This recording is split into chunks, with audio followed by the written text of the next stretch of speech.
오늘 우리가 함께 읽을 하나님 말씀은 누가복음 14장 25절부터 35절 말씀입니다.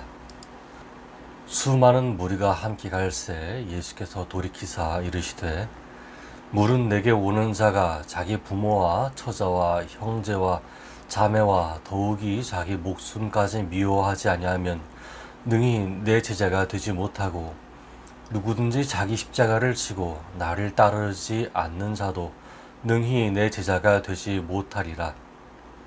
너희 중에 누가 망대를 세우고자 할진대 자기의 가진 것이 준공하기까지에 족할는지 먼저 앉아 그 비용을 계산하지 아니하겠느냐.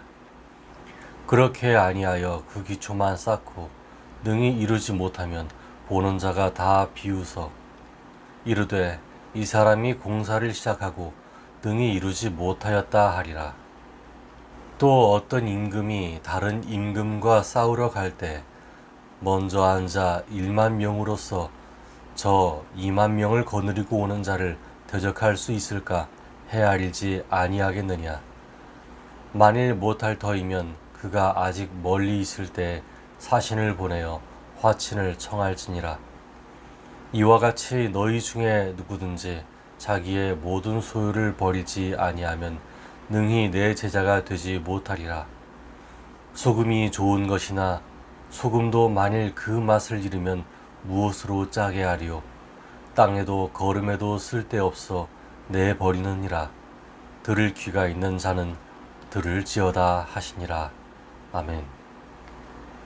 예수님께서 이 땅에 계셨을 때 예수님을 직접 본 사람들과 예수님의 기적을 체험한 사람들은 수없이 많았습니다. 심지어 예수님의 가르침을 듣고 스스로 예수님의 제자가 되기를 자청한 사람들 또한 많았죠. 그렇지만 예수님이 그 모든 사람들을 제자로 부르시지는 않았습니다. 25절부터 27절 말씀을 함께 읽어보겠습니다. 시작. 수많은 무리가 함께 갈새 예수께서 돌이키사 이르시되 물은 내게 오는 자가 자기 부모와 처자와 형제와 자매와 더욱이 자기 목숨을 미워하지 아니하면 능히 내 제자가 되지 못하고 누구든지 자기 십자가를 지고 나를 따르지 않는 자도 능히 내 제자가 되지 못하리라. 아멘. 예수님이 가는 길에 수많은 사람들이 따라다닙니다. 그런데 예수님의 마음은 그다지 기쁘지 않으신 것 같습니다. 예수님을 따르는 사람들을 향해서 제자가 될 수 있는 이유보다는 제자가 될 수 없는 이유를 먼저 말씀하시거든요. 우리는 이렇게 생각할 수 있습니다. 아니 예수님, 왜요? 왜 기쁘지 않으세요? 따르는 사람들이 많다면 좋은 것 아닐까요? 점점 더 예수님의 이름이 알려지는 것이 더 좋지 않으세요? 그것은 단지 우리의 생각뿐인 것 같습니다. 예수님은 몇 가지 이유를 들어 자신을 따르는 사람들이 쉬이 제자가 될 수 없음을 말씀하십니다. 첫째, 자기 가족과 자신을 미워하지 않기 때문에 제자가 될 수 없다고 하십니다. 이 말씀이 오해의 소지를 불러일으킬 수 있기에 주의 깊게 말씀드립니다. 여러분, 예수님의 말씀은 단순히 가족에 대한 미움이 필요하다는 말씀이 아닙니다. 자기 가족과 자녀가 있는 사람이 가지고 있는 약점 때문입니다. 자기 가족이 있는 사람들 중 많은 사람들이 하나님 중심보다 가족 중심의 사고를 합니다. 자기 가족이 우선이 되므로 다른 이들의 가정에 대해서 등한시하는 경향을 아신 것이죠. 자신에 대한 이기적인 사랑을 가진 사람도 마찬가지입니다. 예수님을 따르며 제자 되기를 자청하는 사람들 중에 그런 사람들이 있었습니다. 예수님의 제자가 되었다는 칭호를 얻자마자 그것을 악용해서 자신과 자기 가족을 위해 쓸 사람들을 말이죠. 법을 잘 지키느냐, 아니냐 하는 말이 아닙니다. 법을 잘 지킬지언정 그 마음 안에 사람다운 면모가 없다면 예수님을 사랑하는 사람이 아닙니다. 자기 가족만을 사랑하는 사람이죠. 가까운 예를 들어보겠습니다. 어느 초등학교에서 일어난 일입니다.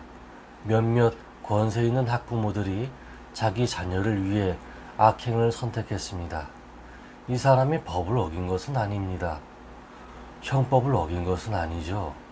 하지만 이 사람의 비인간적인 면모로 인하여서 교사 한 사람이 목숨을 끊는 일이 발생했습니다.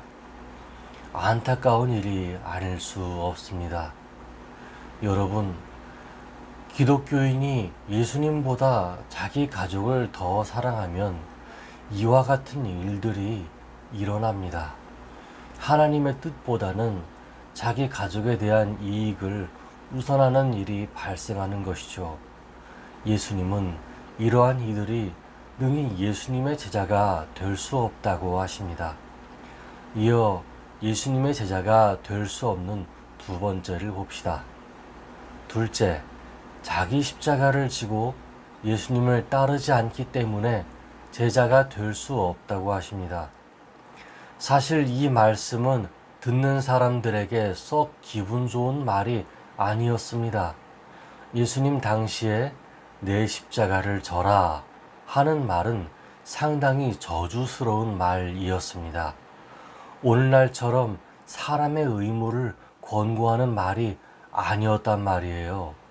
심지어 죽음과 부활의 영광을 뜻하는 말도 아니었습니다. 그래서 내 십자가를 져라 라는 말은 악질적인 죄수로서 모욕과 수치와 사형 선고를 받아라 라는 말이었습니다. 이 말씀을 잘못 들으면 나를 따르는 너희들이여 죄를 짓고 사형수가 되어라 라는 말이 됩니다. 그러나 이 말씀은 표면적으로 사형수가 되어라 라는 말이 아닙니다. 예수님을 따르려면 모욕스러운 죽음을 감내할 준비가 되어야 한다는 말입니다. 예수님은 그런 모욕까지도 감내할 수 있는 사람을 제자 삼기 원하셨습니다. 여러분, 예수님이 이 말씀을 하신 까닭이 있습니다. 여러분도 아시다시피 예수님께서 고난을 당하셨을 때 제자들은 뿔뿔이 흩어졌었습니다. 예수님의 십자가 처형 이후에도 좀처럼 자신을 드러내지 않았죠.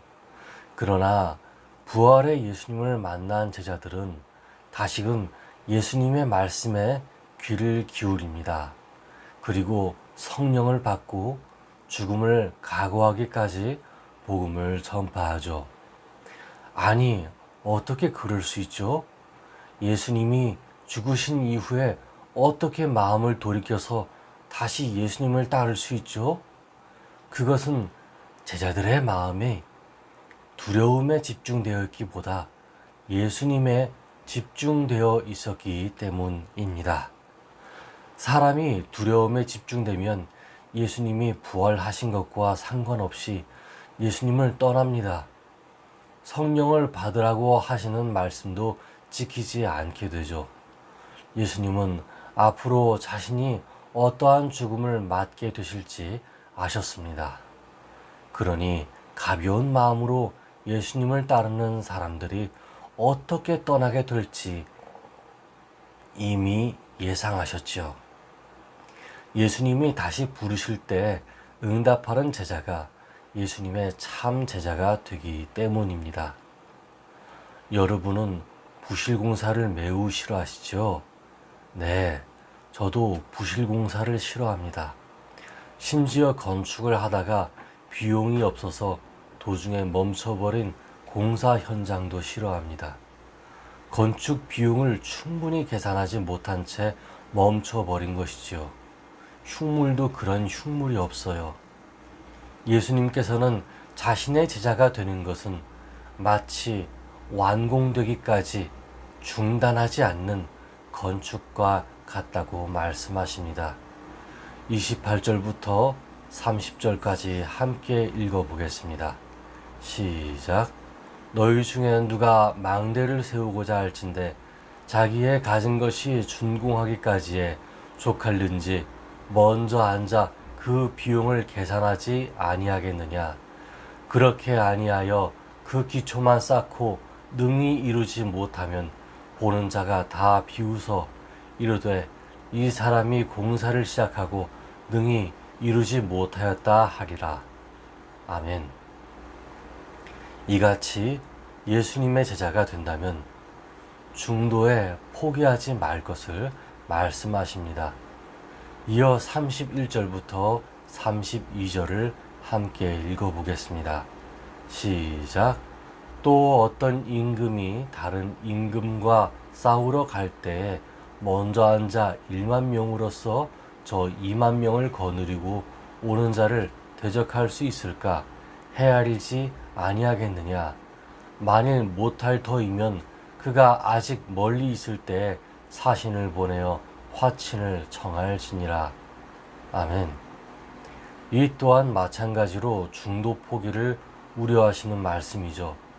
예수님의 싸움은 이 세상의 관점에서 볼 때 능히 이길 수 없는 전쟁처럼 보이기 때문입니다. 이 세상의 왕들은 이길 싸움과 이기지 못할 싸움을 병사의 숫자에 달려 있다고 생각합니다. 그러나 예수님의 싸움은 그렇지 않습니다. 병사의 많고 적음이 아닙니다. 다시 말해 제자의 많고 적음에 달려있지 않죠.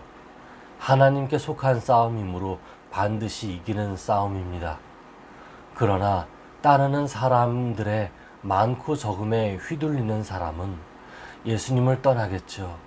그에게는 예수님보다 사람이 얼마나 따르는지가 중요한 것일 테니까 말이에요. 여러분, 저희도 이런 우려가 있을 수 있지 않겠습니까? 예를 들어, 야, 예수님을 따르는 사람들이 많다더라. 그러면 나도 예수님을 따라가 볼까? 한다거나, 야, 예수님을 따르는 사람들이 점점 적어져 간다더라. 그럼 이참에 교회 다니는 것을 그만둘까? 하는 행동 말이죠. 예수님을 따르는 것은 좋은 것입니다. 그러나 예수님을 따른다고 하는 말이 그저 말로만 끝난다면 어떻게 될까요? 맛을 잃어버린 소금 같지 않을까요? 예수님을 따르겠다 하면서 따르지 않는 제자들이 그와 같습니다. 우리 삶도 마찬가지예요. 여러분, 우리는 말로만 예수님을 따른다고 할 수 있습니다. 그렇지만 예수님을 온전히 따르고자 하는 마음이 있다면 다른 것을 다 제쳐두고서라도 결단하시기 바랍니다. 여러분, 사실 예수님을 따르는 것은 사람의 계획만으로는 안 됩니다. 언제 어디서 마귀의 유혹이나 세상의 유혹이 다가오게 될지 알지 못합니다. 심지어 내가 생각하지 못한 방식으로 삶의 위협이 오게 될지도 알지 못합니다. 단순히 계획만으로 따를 수 없습니다. 그러나 이 땅에서 승리를 얻게 될 것을 믿는다면, 그리고 승리 주시는 분이 예수님이심을 믿는다면 여러분은 따를 수 있습니다. 왜냐하면 결단하게 되기 때문입니다. 믿음의 결단은 잠깐 우리를 흔들리게 할지라도 영원히 흔들리게 하지 못합니다. 예수님은 그 당시에 자신을 따라다니고자 했던 이들에게 결단을 원하셨습니다. 이것은 오늘날도 동일합니다. 오늘날의 우리에게도 결단을 원하셨습니다. 여러분, 매 순간 믿음에 대해 도전 받으십니까? 자신의 죄와 연약함과 육체적, 정신적 부족함에 도전 받으십니까? 거기에 낙심하지 말고 결단하시기 바랍니다.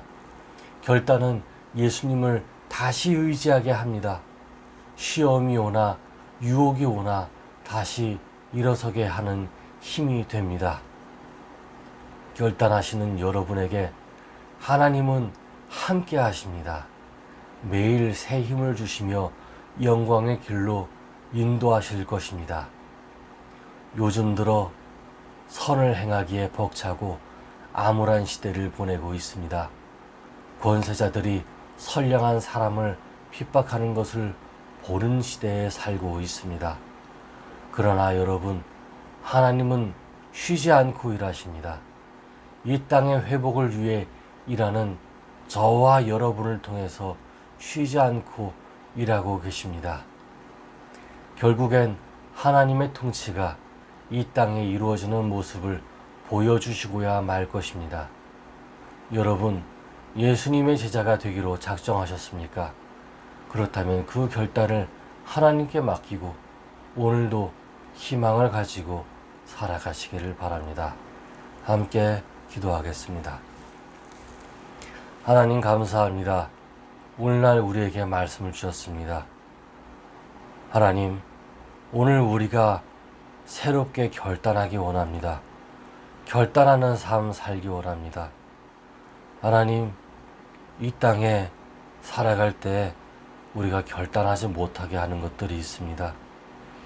얼마나 많은 사람들이 예수님을 따르는가, 그리고 내 앞에 얼마나 이득이 되는가, 여러 가지 생각들, 계획과 재어보는 것들이 우리 사람들 안에 많이 있습니다.